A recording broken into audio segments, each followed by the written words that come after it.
नंदुरबारच्या सातपुडा भागात पावसामुळे दरड कोसळली. चांचैली घाटात वाहतूक ठप्प. कालपासून सुरू असलेल्या बेमोसमी पावसामुळे चांचैली घाटातील रस्त्यांवर दरड कोसळली आहे.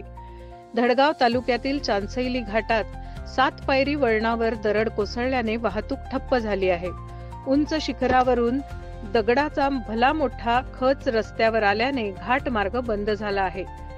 धडगाव तालुक्याला नंदुरबार जिल्ह्याला जोडणाऱ्या चांचैली घाटात दरड रोखण्यासाठी कोणतीही योजना होत नसल्याने वारंवार दरड कोसळते.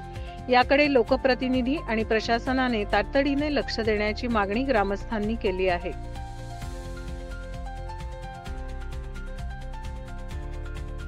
धडगाव रस्त्यामध्ये चांचैली घाटात रात्रीच्या धुवाधार पावसामुळे दगडी कोसळलेली आहे. पूर्ण रस्ता ब्लॉक झालेला आहे, हे बघू शकता. आणि जे कोणी जवळचे लोकप्रतिनिधी असतील त्यांनी लवकरात लवकर यावं आणि हे जे काही दगडी कोसळलेले आहे ते हटवण्यात यावं. कारण की इमर्जन्सी जे गाडी येत आहे, काही लोक आजारी आहेत, त्या लोकांना इकडनं जाता येत नाहीत. म्हणून लवकरात लवकर जेसीबी पाठवावी आणि रस्ता साफ करण्यात यावा. आणि हे बघू शकता, पूर्ण रस्ता ब्लॉक झालेला आहे. एवढे मोठे दगड कोसळलेले आहेत आणि इकडे बघू शकता एवढे सारे लोक आहेत आणि हा रस्ता पूर्णपणे ब्लॉक झालेला आहे.